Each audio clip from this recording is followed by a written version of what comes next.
बोल वृंदावन बिहारी लाल की, बोल वृंदावन बिहारी लाल की, जगत जननी पद्मावती माता की, श्रीमद् भागवत महापुराण की, इंद्रायणी माता की।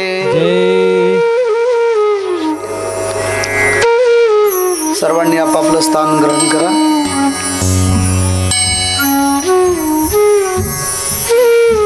सर्वांनी सावध स्थितीमध्ये बसून भगवंताचं ध्यान करायचं।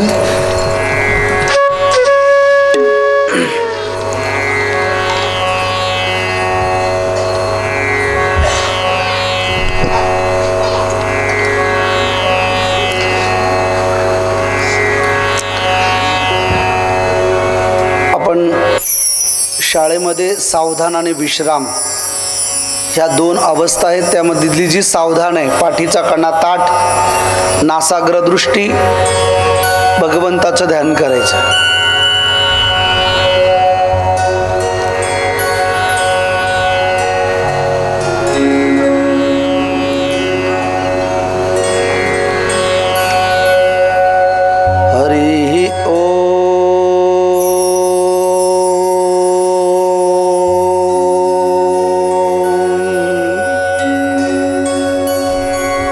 श्री गणेशाय नमः।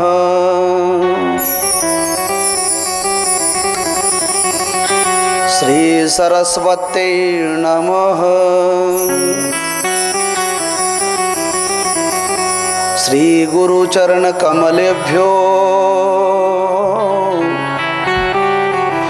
नमः।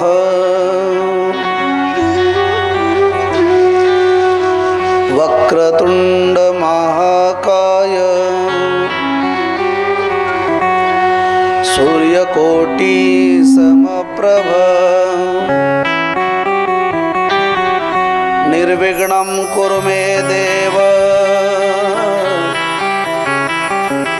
सर्वकार्येषु सर्वदा। सर्वमंगल्य मांगल्ये शिवे सर्वार्थ साधिके शरण्य त्र्यंबके गौरी नारायणी नमोस्तुते। वसुदेव सुतं देवं कंसचाणूरमर्दनं देवकी परमानंदो कृष्णं वंदे जगद्गुरुं। कृष्णत्वदीय पदपंकज पंजरान्ते अद्यैव मे विशतु मानस राजहंसे। प्राण प्राण समये कफवात पित्ते कंठावरोधन विधो स्मरणम कुतस्ते। श्री राधा मेरी स्वामिनी, मैं राधे जो को दास। जन्म जन्म मोह दीजियो श्री वृंदावन को वास। श्री वृंदावन के वृक्ष को मर्म न जाने कोई। जहाँ डाल डाल और पात पात पे श्री राधे राधे हो।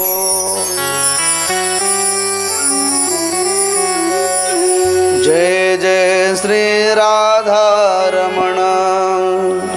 जय जय जय नवल किशोर। जय गोपी चित चोर प्रभु। जय जय माखन चोर। जय जय माखन चोर।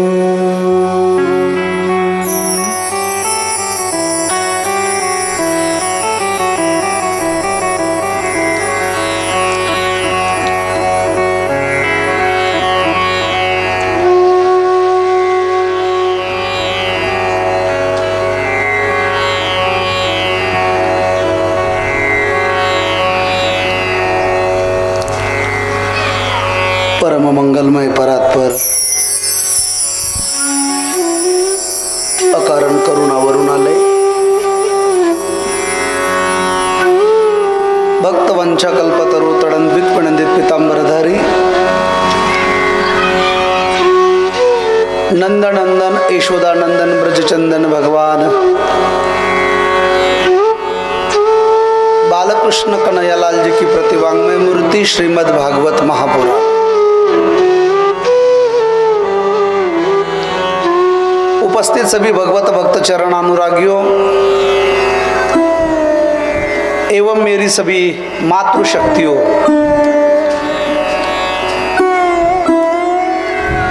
आप सबके हृदय में विराजमान मेरे भगवान के श्री चरणों में साष्टांग दंडवत प्रणाम।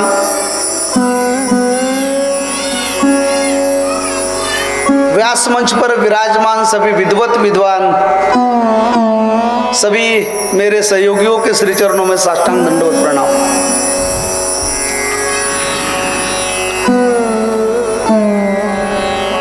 महाराष्ट्र की पवित्र धरा है और इस महाराष्ट्र की पवित्र भूमि पर आध्यात्मिक, राजकीय और ऐतिहासिक परंपरा जिस शहर को प्राप्त हुई है, ये पुण्यवान नगरी पुणे शहर पाप ताप हरणी माता इंद्राणी का पवित्र तट, संत ज्ञानेश्वर महाराज जी की चरण सानिध्य, संत श्रेष्ठ जगतगुरु तुकाराम महाराज की कृपा दृष्टि, भगवान वागेश्वर की छत्र छाया और जगत जननी माता पद्मावती का पवित्र दरबार। जगत जननी माता पद्मावती के इस भव्य मंदिर का चतुर्थ वर्धापन दिन उपलक्ष्य पर संपन्न होने जा रही है श्रीमद् भागवत कथा तथा अन्य सांस्कृतिक कार्यक्रम। देखते देखते आज हमारे कथा का द्वितीय दिन है और द्वितीय दिन की इस सत्र को हम लोग शुभारंभ करने जा रहे हैं।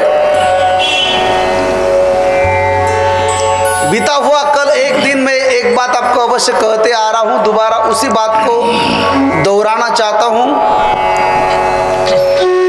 जीवन में जब भाग्यों का उदय हो जाता है, जीवन में जब पुण्यों का उदय हो जाता है, तभी हमारे जीवन में कथा कीर्तन प्रवचन सुनने का सौभाग्य प्राप्त होता है, अन्यथा नहीं।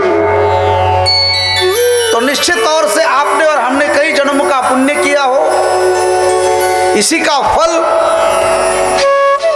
इस भव्य मंदिर का चतुर्थ वर्धापन दिन निमित्त श्रीमद् भागवत कथा का आयोजन। जीवन में कथा सुनने के लिए बहुत बड़ा पुण्य चाहिए और जीवन में सत्संग पाने के लिए पुण्य की आवश्यकता है। श्रीमद् भागवत में तो स्पष्ट कहा है, भाग्योदयेन बहुजन्म समर्जितेन सत्संगम च लभते यदा पुरुषो वै। बिना भाग्य के सत्संग जीवन में मिलता नहीं। आपको सब कुछ बार बार मिलता रहेगा, लेकिन जीवन में सत्संग सुनना हो, कीर्तन प्रवचन सुनना हो, हरिपाठ सुनना हो, तो इसके लिए बहुत बड़ा पुण्य चाहिए, भाग्य चाहिए। भले हम लोग बैठे हैं, सुन रहे हैं, तो निश्चित तौर से आपने और हमने कई जन्म का पुण्य किया हो, इसी का फल के रूप में आज पुनः भागवत सुनने का सौभाग्य प्राप्त हुआ है।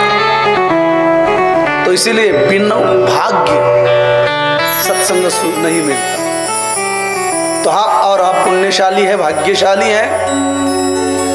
तो आइए आज के दूसरे दिन की इस ज्ञान गंगा को प्रवाहित करने से पूर्व, जिस भगवान ने हमें पवित्र दो हाथ दिए हैं और जिस भगवान ने हमें पवित्र वाणी दी है, दी हुई वाणी का और दिए हुए हस्त इंद्रियों का सदुपयोग करते हुए भगवत नाम संकीर्तन का सहारा लेंगे और तत्पश्चात आज के कथा का रसपान करने का प्रयास करेंगे।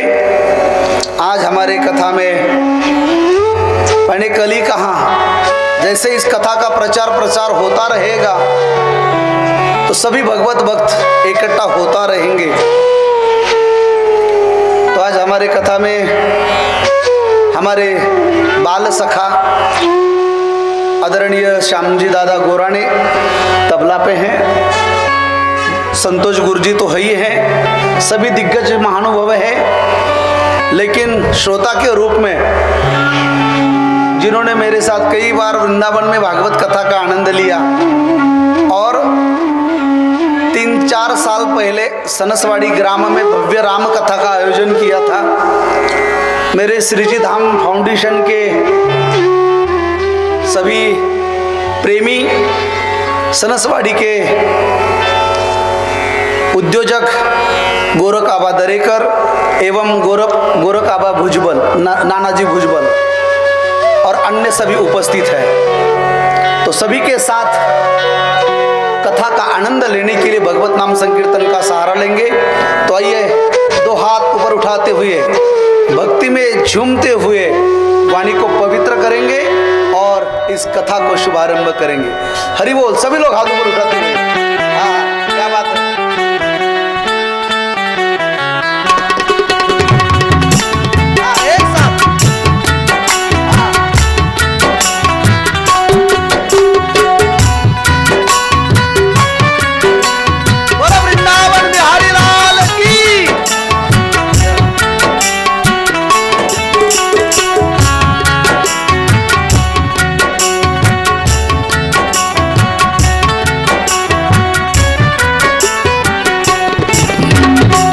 राधे राधे गोविंद गोविंद राधे राधे राधे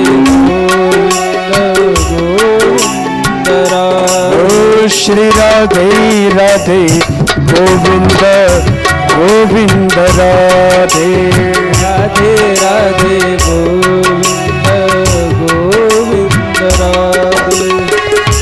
गोविंद राधे गोपाल राधे गोविंद राधे गोपाल राधे। ओ गोविंद राधे राधे गोपाल राधे गोविंद राधे राधे गोपाल राधे। श्री राधे राधे गोविंद गोविंद राधे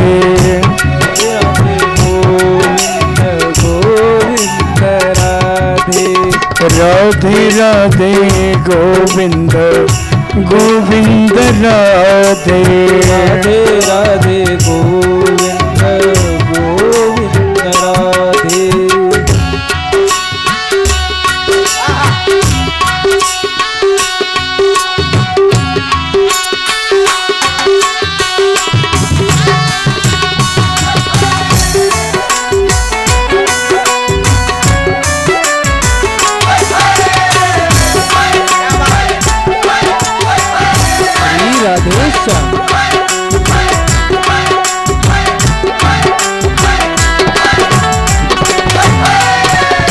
राधे राधे गोविंद गोविंद राधे राधे राधे गोविंद गोविंद राधे। राधे राधे गोविंद गोविंद राधे राधे राधे गोविंद। यांचा आवाज द्यावा थोडासा।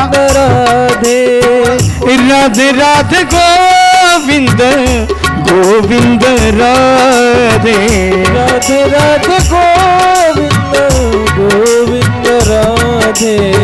राधे राधे राधे गोविंद राधे राधे राधे राधे गोविंद राधे। राधे राधे गोविंद गोविंद राधे